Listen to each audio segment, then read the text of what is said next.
함께 은혜를 나누고자 합니다. 본문 말씀 앞에 화면을 보면서 믿음으로 합독하겠습니다.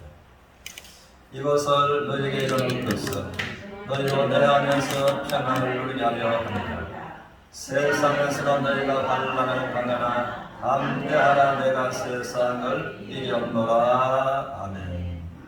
그러므로 하나님은 하나님 앞에 두 부류의 사람들이 있다라고 말씀하십니다. 그러므로 그리스도 안에 있는 사람도 있고 그리스도 밖에 있는 사람들이 있다라고 말씀하십니다. 그러므로 그리스도 안에 있는 자들한테 주님께서는 약속하신 말씀을 우리가 알고 믿음으로 나가는 것이 필요한 것입니다. 그러므로 첫째로서는 로마서 8장 1절을 통해서 무릇 예수 그리스도 안에 있는 자들에게는 결코 정죄함이 없나니라고 말씀하셨습니다. 그러면 하나님께서 절대로 너는 공의로우신 하나님께서 무죄다라고 선포하셨습니다. 이는 예수 그리스도 안에 있는 생명의 성령의 법이 죄와 사망의 법에서 너를 해방하였음이라고 말씀을 그리스도 예수 안에 들어온 자들한테 하나님은 선포 언약을 하셨습니다. 또 그리고 본문의 말씀을 통해서 또 예수 그리스도 안에 있는 자들한테는, 안에서 살아가는 그들한테는 또 이제 평안으로 환난 가운데서도 승리하는 보장된 승리의 삶을 살게 되리라라고서 이 말씀을 하셨다는 것입니다. 그러면 이제 본문의 말씀은 지금 내가 이것을 너희에게 이르는 것은 너희로 내 안에서, 주님 안에서 평안을 누리게 하라. 세상에서 너희가 환난을 당하라, 담대하라, 내가 세상을 이겼노라 라고 말씀하신 이 주님은 우리가 환난 가운데 승리하도록, 담대한 승리를 하도록 주님께서 함께 하신다라고 말씀하신 언약이라고 하는 것입니다. 그러나 이제 이 환난은 또 내 건강 악화, 또 경제 악화, 마음에 큰 근심 있는 것을 성경에서 원해에서는 환난이다라고 하는 것입니다. 그러므로 우리가 이 환난을 좋아하는 사람은 아무도 없습니다. 그러나 그 환난 가운데 우리가 평안을 주시고 또 보장된 승리로서 함께 동행하시는 주님으로 말미암아 이기고 승리하는 모두가 되시기를 주님 이름으로 축원합니다. 아멘. 그러므로 이제 두 가지 생각하게 되는데, 첫째는 왜 세상에서 우리가 환난을 당하는가? 두 번째는 또 우리가 보장된 승리라고 하는 것은 싸워야 된다는 거잖아요. 누구와야 싸워서 보장된 승리를 우리가 취하는가라는 것입니다. 우리가 성경을 보면 요한일서 3장 13절을 통해서 한번 따라서겠습니다. 세상이 까다롭이 너희를 미워하거든 이상하게 생각하지 말라. 그러면 하나님께서 보실 때 세상이 이유 없이 우리를 미워할 때에 이상하다고요? 하나님을 보실 때는 전혀 이상하지 않다는 것입니다. 그것이 자연스러운 것이다. 그러므로 주님은 요한복음 15장 20절에서 친히 말씀하시기를 또 세상 사람들이 나를 비판하였은즉 세상 사람들이 너희들도 비판하리라 라고서 주님 말씀하셨습니다. 또 18절에서 말씀하시기를 한번 따라하시겠습니다. 세상이 너희를 미워하느라 너희보다 먼저 나를 미워한 줄 알라. 우리 이 말씀을 생각하면 얼마나 위로가 되는지. 세상에 까다롭이 우리를 미워하고 세상 사람들이 우리를 비판할 때에 너희보다 먼저 주님을 비판하고 박해한 줄 알아. 주님께서 우리의 고난과 환난 가운데 함께 하시고 먼저 주님께서 그 환난의 최전방에 계신다라는 것입니다. 그러므로 우리가 평안과 승리로서 함께 하시는 그 주님을 바라보고 우리가 나가는 모두가 되었으면 좋겠습니다. 우리 베드로전서 5장을 같이 보겠습니다. 5장 9절에서는 먼저 보면 한번 더 하시겠습니다. 이 세상에 있는 모든 성도들은 너와 같이 동일한 고난을 당하는 줄 압니다. 그러므로 저와 여러분이 고난당하는 장소와 시간은 다를 수 있지만 그 동일한 고난을 지구상에 살아가는 모든 성도들이 당하는 줄 알미라라고 말씀하셨습니다. 8절에서 9절까지 믿음으로 천천히 같이 보겠습니다. 건신하라 깨어라 너희 배정 마귀가 우는 사자같이 불어다니며 삼킬 자는 참나니 너희는 마음을 굳건하게 하여 그를 대적하라. 이는 세상에 있는 너희 형제들도 동일한 고난을 당하는 줄 압니다. 아멘. 그러므로 누가 우는 사자처럼 군전의 배를 채우려고 해서 사자가 다니는 것처럼 다닌다고요. 이 악한 마귀가 우는 사자처럼 삼킬 자를 찾아 돌아다닌다라고 해서 성경은 말해주고 있습니다. 그래서 이 사자 같은 마귀에게 삼킴바 될 때에 이 사단은 무엇을 우리의 건강을 삼켜서 즐겨합니다. 또한 우리의 경제를 삼켜서 경제 압박, 우리 마음의 평안을 삼켜서 마음에 말할 수 없는 큰 환난과 근심으로서 이 사단이 그렇게 우리에게 어려움을 준다는 것입니다. 그러므로 하나님 말씀하시기를 그러므로 네가 어려움을 당하는 것처럼 이 지구상에 있는 모든 성도들이 사단으로 말미암아 어려움을 당하는 것이다 라고서 이제 말씀을 하시는 것입니다. 그러므로 성경에서는 이 세상이 너희를 미워할 때, 세상에서 너희가 환난을 당할 때, 이 환난을 주는 것이 악한 마귀가 환난을 주는 것이고, 또 악한 마귀를 우리가 싸워서 내가 세상을 이겼다라고 말씀하신 주님처럼 보장된 승리를 위해서 우리가 누구와 싸워야 된다고요? 보장된 승리를 위해서 마귀와 싸워서 승리하고 평안을 누리기를 원하시는 주님의 마음을 알고 주님께로 나가는 모두가 되시기를 주님 이름으로 축복합니다. 아멘. 그러면 우리가 환난도 이제 싸움의 대상도 악한 마귀라는 것을 우리가 성경을 통해서 알았습니다. 그러면 어떻게 싸워 이기나라는 것입니다. 우리 시편 50편 15절에서 우리 같이 믿음으로 합동하겠습니다. 시작. 환난 날에 나를 부르라. 내가 너를 건지리니 내가 나를 영화롭게 하리로다. 아멘. 그러면 환난 날에 누구를 부르라고요? 환난 날에 하나님을 부르라. 하나님은 우리를 건져주시오. 하나님을 말미암아 말할 수 없는 평안을 누리게 될 것이오. 우리가 하나님을 영화롭게 하리라라고 말씀을 하셨습니다. 그러면 여기서 이제 성경은 좋은 모델을 제시해주고 있는데 많은 모델 중에서 두 모델만 우리가 생각해 보면 이 다니엘서 6장에서는 다니엘은 이제 사자굴의 환난이라고 하는 이 환경을 피할 수가 없게 되었습니다. 그래서 이제는 누구에게든지 기도하거나 구하면, 다시 말하면 예배 드리면 굶주린 사자굴에 집어던져 넣는다라고 해서 왕의 그 명령이죠.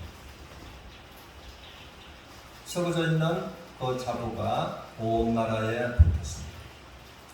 그런데 그것을 알면서도 다니엘은 하루에 3번씩 하나님 앞에 예배하는 사람이었습니다. 그러므로 그 정해진 시간 하나님 앞에 예배했다라는 것입니다. 그 다니엘서는 이제 기도라고 했는데 그때의 예루살렘 성전이 초토화되고 없는 예배였다. 그러므로 그는 개인적으로 예배하는 예배의 시간이었다는 것입니다. 그런데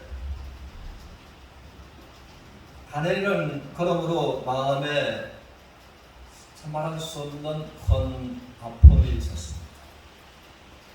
하나님 앞에 예배를 드리신 거예요. 예배를 드리면 굶주린 사자의 불에 집어던져 넣는다. 이미 왕의 오명이 내립니다. 그것이 걸로서 사방 마구입니다. 그런데 그 가운데서 환난 상황에서 어떻게 보면 오늘날 이 코로나로 하여금 우리가 예배를 자유롭지 못하게, 예배를 점점 좁아붙이는 이런 환난을 우리가 또 생각할 수도 있겠습니다.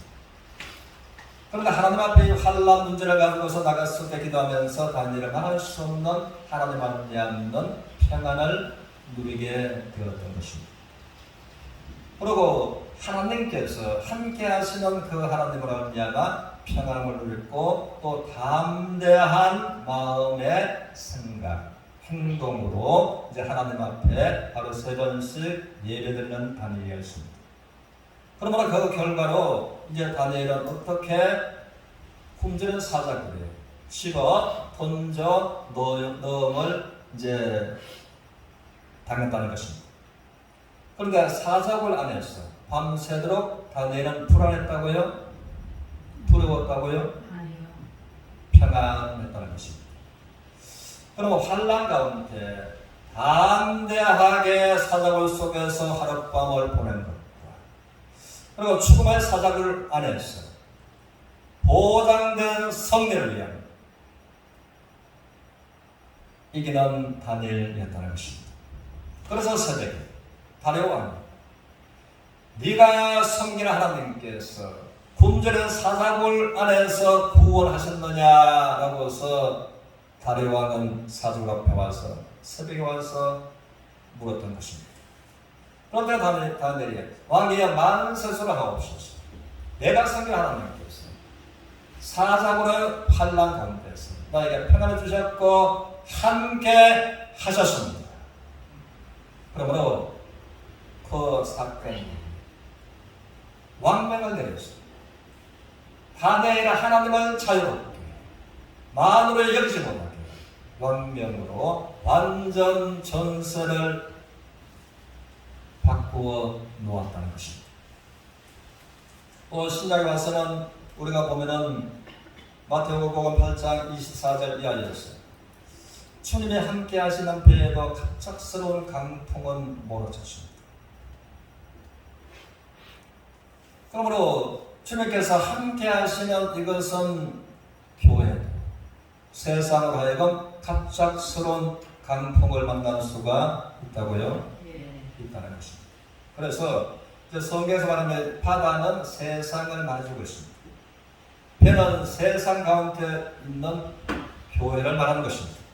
교회 안에 있는 사람들은 구원받은 하나님의 자녀들을 교훈해주고 있다는 것입니다.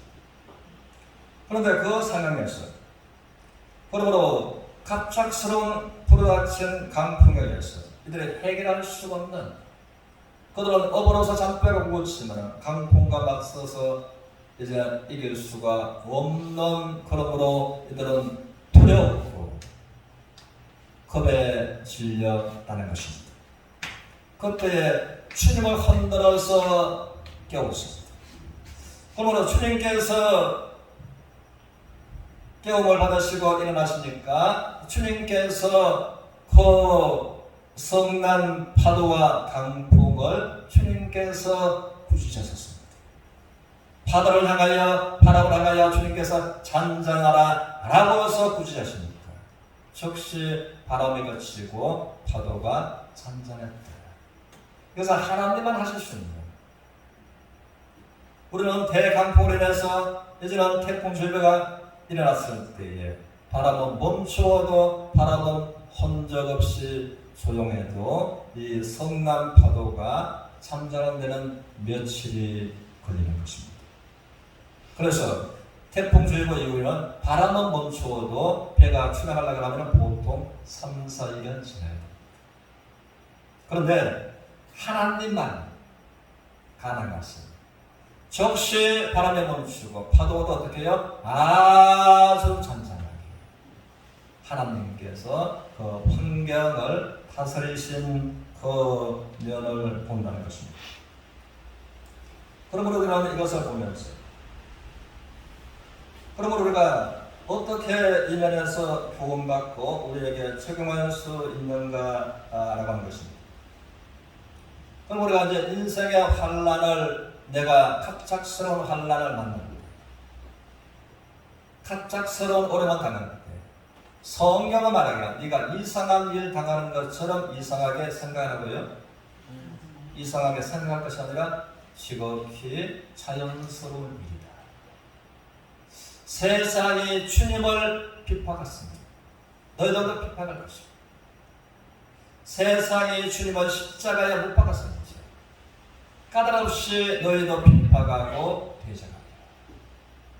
그럼 우리가 자연스럽게 예배 전도를 하는 것을 악한 마귀는 환경을 들어서 이제 우리를 공격하고 대적할 수 있는 것을 성경은 말해주고 있다는 것입니다.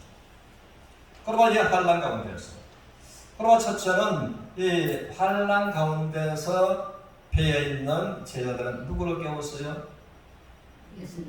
예수님을 깨웠습니다. 그러나 이제 환난을 당할 때, 환난의 문제를 가지고서 누구를 깨워야 돼요? 예수님. 무엇을 깨워야 돼요? 기도. 그런 것입니다. 예수님을 깨울 수 있는, 그러니까 환난의 문제. 그러므로 여기서 다시 환난은 성경에서 원해서 하는 것이 건강이 악화되었을 때, 경제 압박을 당할 때 염려하고 두려워하게 될 것입니다. 그 문제를 가지고서 이제 기도로서 우리 주님을 깨우면은 주님께서 그 문제를 잠재우신다고요? 네.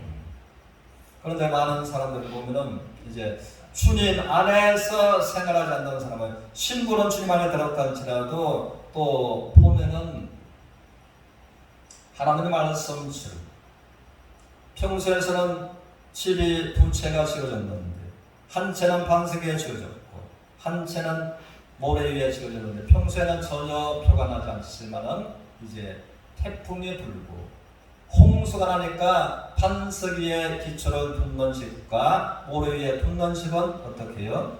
천저의 차이가 나서 그대로 보존되고 넘어지는 거죠.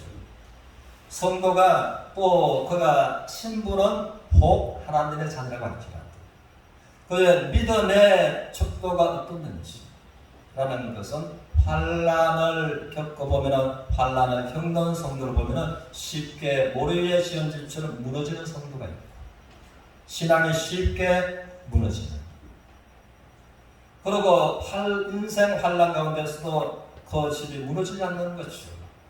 신앙이 환난 가운데서 더욱더 빛나는 그 성도의 신앙의 모습을 우리가 볼 수 있다고 해요. 그런 것입니다. 그러므로 우리 주님께서 첫째는 우리가 환난 문제를 가지고 환난 뒤에 숨는 것이 아니라 환난 문제를 다스리시는 주님 앞에 환난 문제를 가지고 나가야만 된다는 것입니다. 그리고 또한 이제 주님의 말씀처럼 여기에서 배 안에서 사람들은 그들이 두려워서 다급하니까 주님을 흔들어 깨웠지만은 주님을 깨우면은 주님께서 그 환경을 다스리시고 해결하실 주님을 믿는 믿음은 갖지 못했다는 것입니다. 오늘날에도 여기에 속하는 또 성도들이 있을 수 마땅히 있을 것입니다. 그럴 때 주님께서 일어나셔서 그들이 흔들어 깨우니까 일어나셔서 첫째로 하신 말씀을 한번 들어주겠습니다. 믿음이 적은 자니. 믿음이 없다는 거예요? 있다는 거예요? 있는데 믿음이 적은 자니. 왜 두려워하는 거예요? 그리고 믿음이 적은 것을 꾸짖고 책망하시고 그리고 문제를 해결하시고 그랬을 때에 한번 따랐습니다. 이들은 말하기를 이 예수님이 누구시길래 바람과 파도도 순종합니다. 그러므로 주님을 알았습니다. 주님을 따랐습니다. 모든 것을 뒤로하고 주님을 따랐습니다. 생각을 뒤로하고 주님을 쫓았습니다. 주님을 안다고 했지만 주님께서 인생 환난 환경의 문제를 다스리실 주님을 알았다고 몰랐다고. 배에 있었던 베드로도 몰랐습니다. 그런데 중요한 것은 우리는 전과 후를 보고 있고, 그러므로 우리 주님께서 인생 풍랑의 환경을 환난을 잠재우시고 다스리실 주님을 우리는 안다고요, 모른다고요? 알고 있습니까? 우리는 이제는 첫째는 성경을 통해서 지식으로 안다는 것입니다. 그러다가 두 번째로 그걸 내가 교훈을 받았으면 나의 삶에 적용해서 실제 나의 인생 환난에서 나의 건강의 환난, 경제 압박의 환난, 마음의 큰 근심, 고통의 환난에서 환난을 잠재우시고 구원하실 하나님을 믿으시면 아멘합시다. 그 하나님으로 말미암아 내가 보장된 승리를 위해서 승리하기를 원하시는 컨설로 아멘합시다. 그러므로 우리는 알고 있다는 것입니다. 그러므로 이제는 교훈을 받았으면 내 삶에 적용해서 보장된 승리를 기쁨으로 맞이하는 모두가 되시기를 축복합니다. 그래서 우리 주님께서는 이제 그러므로 너희는 있는 믿음이 적은 자들아라고 생각하셨는데, 있는 믿음은 적은 상태에서 있는 것이 아니라 한번 따랐습니다. 너희는 너희의 믿음을 굳건하게 하여 마귀를 대적하라. 그러면 너희를 피하라. 그럼 우리가 적은 믿음으로서 문제 속에 두려워하고 문제대로 숨는 것이 아니라 적은 믿음에서 믿음을 굳건하게 하고 어려움을 주는, 환난을 주는 싸움의 대상인 마귀를 대적하라. 그리고 야고보서 4장 7절을 통해서 그러면 너희 하나님의 말씀을 들었으면 하나님의 말씀에 순복하라. 그리고 마귀를 대적하라. 그래야면 너희를 피한다. 그러므로 우리가 문제 속에서 그렇습니다. 문제 속에 두려움으로 마귀보다 더 환난 속으로서 우리가 빠져들어갈 것입니다. 이 마귀를 믿음으로써 대적해서 쫓아버릴 것입니다. 우리 옆에 성도님에게 이렇게 인사를 하십시다. 우리 성도님은 마귀를 대적해서 승리할 분이시지요 라고 인사하겠습니다.